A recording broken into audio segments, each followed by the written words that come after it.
నేపాల్కి ఇలాగే జరగాలి. ఇలా జరిగితేనే వాళ్ళకి బుద్ధి వస్తుంది. ఇలా ఎందుకు అంటున్నాను అనేది మీరు పూర్తిగా వీడియో చూస్తే క్లారిటీగా అర్థమైపోతుంది. ప్రస్తుతం ఎక్కడ చూసినా సరే నేపాల్లో జరిగే మారణ హోమం గురించి ప్రతి ఒక్కరూ మాట్లాడుకుంటున్నారు. అలాగే సోషల్ మీడియా యాప్ ఏది ఓపెన్ చేసినా సరే ఈ యొక్క నేపాల్లో జరిగే దారుణాలకు సంబంధించిన వీడియోస్ మాత్రమే వస్తున్నాయి. అలాగే ప్రతి ఒక్కరు కూడా ఈ ఇష్యూ పైన వీడియోస్ చేస్తున్నారు, చాలా మంది మాట్లాడుతున్నారు. అయితే ప్రతి ఒక్కరు చెప్పే కామన్ పాయింట్ ఏంటంటే అక్కడ సోషల్ మీడియాని బ్యాన్ చేయడం అని చెప్తున్నారు. అయితే ఇక్కడ సోషల్ మీడియాని బ్యాన్ చేయడం వల్ల మాత్రమే ఇలా జరగలేదు. దీని వెనక ఇంకా చాలా కారణాలు ఉన్నాయి. అయితే అసలు సోషల్ మీడియాని ఇక్కడ బ్యాన్ చేయడానికి కారణం ఏంటో తెలుసా? చాలా సిల్లీగా ఉంటుంది. దాని గురించి చెప్తా చూడండి.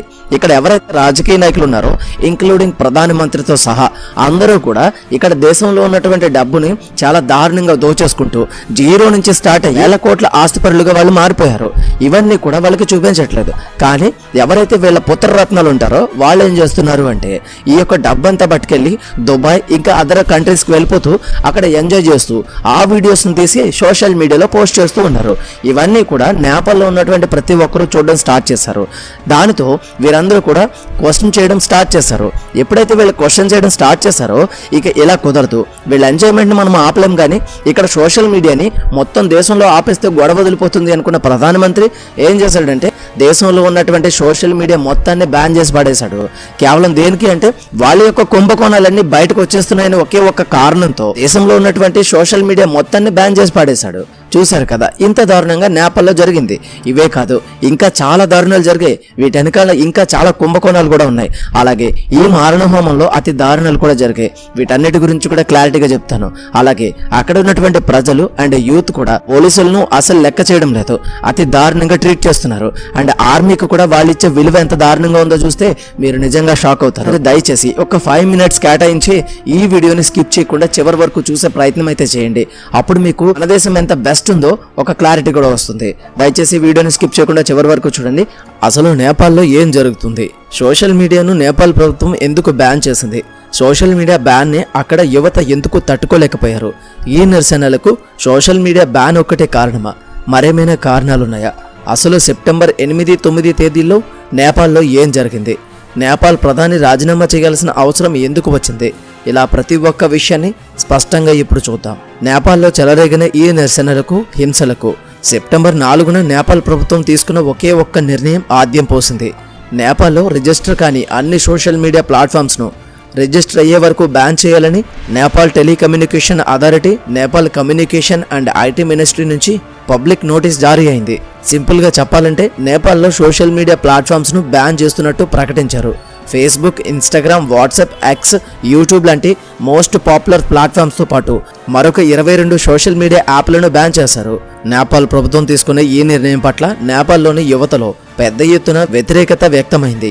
అసలు నేపాల్ ప్రభుత్వం ఉన్నట్టుండి సడన్ గా ఇలాంటి నిర్ణయం ఎందుకు తీసుకుంది అంటే నేపాల్లో ఈ మధ్య కాలంలో నెపోకిడ్ అనే హ్యాష్ట్యాగ్ విపరీతంగా ట్రెండ్ అయింది. నేపాల్ రాజకీయ నాయకుల పిల్లలు గడుపుతున్న luxury and lavish lifestyle మీద సోషల్ మీడియాలో చాలా పెద్ద చర్చ జరిగింది. అదీకాక నేపాల్ ప్రభుత్వాన్ని విమర్శించేందుకు నేపాల్ ప్రజలకు సోషల్ మీడియా అనేది అస్త్రంగా మారింది. దాంతో నేపాల్లో సోషల్ మీడియాను బ్యాన్ చేస్తూ నిర్ణయం తీసుకున్నారు. నేపాల్లో సోషల్ మీడియా ఇన్ఫ్లుయెన్స్ చాలా పెరిగిపోయింది. ఎంతలా అంటే 2022లో కాట్మాండ్ మేయర్ ఎలక్షన్స్లో ఇండిపెండెంట్ క్యాండిడేట్గా పోటీ చేసిన బాలేందర్ షా అనే వ్యక్తి కేవలం సోషల్ మీడియా క్యాంపెయినింగ్ ద్వారానే మేయర్గా గెలిచాడు. 61,000 ఓట్ల మెజారిటీతో ఒక మామూలు వ్యక్తి సోషల్ మీడియా ద్వారా ప్రచారం చేసి గెలిచాడు. అంటే ఇక్కడ 2 విషయాలు అర్థం చేసుకోవాలి. ఒకటి, నేపాల్లో సోషల్ మీడియా ఇన్ఫ్లుయెన్స్ ఏ స్థాయిలో పెరిగింది అనేది. 2, నేపాల్లో రాజకీయ పార్టీల పట్ల అక్కడ ప్రజల్లో ఏర్పడ్డ వ్యతిరేకత. ఒక్క మేయర్ ఎన్నికలను ఆధారంగా తీసుకుని అక్కడ రాజకీయ పార్టీల పట్ల వారికి విశ్వాసం లేదు అని చెప్పడం కూడా సమంజసం కాదు. కానీ గ్రౌండ్ లెవెల్ రియాలిటీ అనేది అలాగే ఉంది. కాట్మండ్ అనేది నేపాల్ రాజధాని. అర్బన్ ప్రాంతాల్లో అవేర్నెస్ ఎక్కువగా ఉంటుంది. ఆ అవేర్నెస్కి కారణం సోషల్ మీడియాలో జరుగుతున్న ప్రభుత్వ వ్యతిరేక పోస్టింగ్లే అనేది నేపాల్ ప్రభుత్వ ఆలోచన. అందుకే సోషల్ మీడియా ద్వారా ప్రజల్లో వస్తున్న చైతన్యాన్ని అడ్డుకునేందుకు నేపాల్ ప్రభుత్వం ఈ నిర్ణయం తీసుకుంది. అయితే నేపాల్ ప్రభుత్వం అక్కడ యువతలో వస్తున్న చైతన్యాన్ని అడ్డుకోవాలి అనుకుంది. కానీ నేపాల్ యువత ఎప్పుడో చైతన్యవంతులయ్యారు. చైతన్యం ఎక్కువైతే ప్రజలకు ప్రభుత్వాల పట్ల అసహనం ఎక్కువవుతుంది. అసహనం ఎక్కువైతే ఆగ్రహం పెరుగుతుంది. ఈ ఆగ్రహం కానీ కట్టలు తెంచుకుంటే నిరసనలు మొదలయ్యి విధ్వంసాలు జరుగుతుంది. నేపాల్లో అదే జరిగింది. నేపాల్ యువతలో అక్కడ రాజకీయ నాయకుల పట్ల విపరీతమైన వ్యతిరేకత ఉంది. ఇప్పటికే నేపాల్ యువత అక్కడి రాజకీయ నాయకుల పట్ల అసహనంతో ఆగ్రహంతో ఉన్నారు. ఇలాంటి పరిస్థితుల్లో నేపాల్ ప్రభుత్వం సోషల్ మీడియాను బ్యాన్ చేస్తున్నట్లు ప్రకటించడం అనేది ఫైర్ స్పార్క్లా పనిచేసింది. అంటే నేపాల్ యువత ఎన్నాళ్ళు పెట్రోల్ చల్లిన గడ్డివాములో ఉన్నారు. ఆ పెట్రోల్ చల్లిన గడ్డివాము మండాలి అంటే ఒక చిన్న నిప్పురవ్వ అవసరం.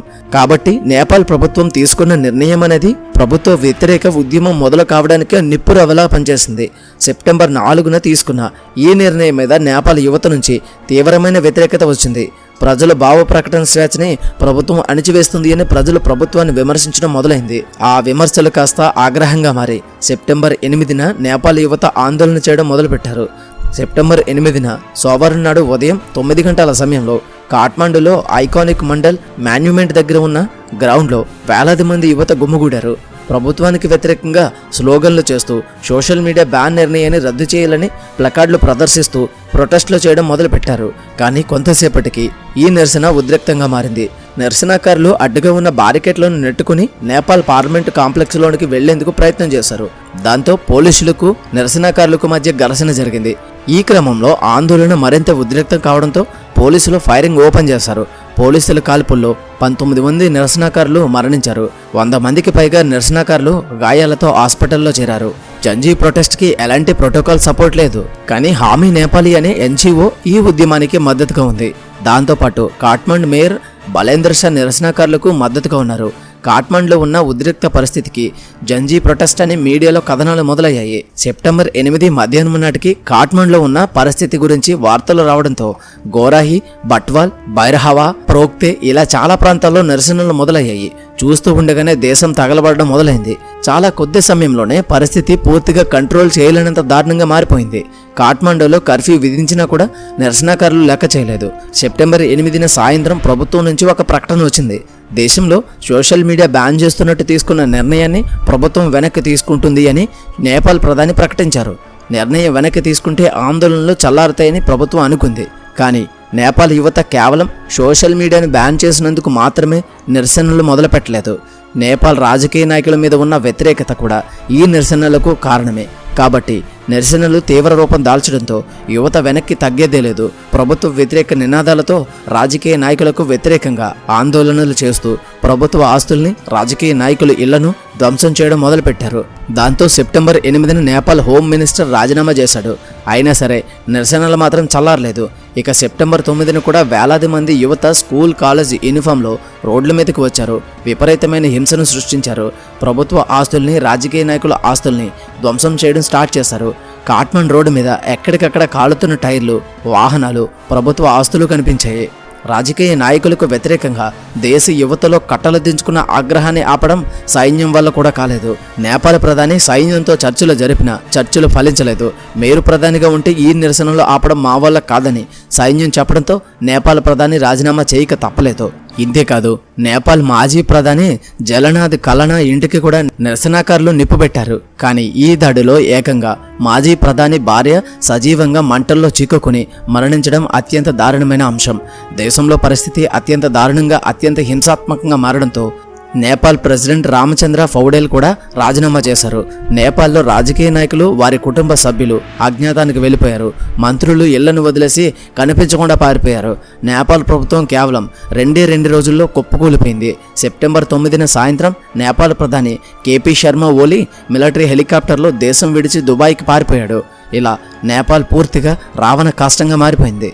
అయితే నేపాల్ యువతకు, అక్కడి ప్రజలకు రాజకీయ నాయకుల మీద ఎలాంటి నమ్మకం లేదు. కాబట్టి ఇప్పుడు నేపాల్ని ఎవరు పాలిస్తారు అనేది చాలా పెద్ద ప్రశ్న.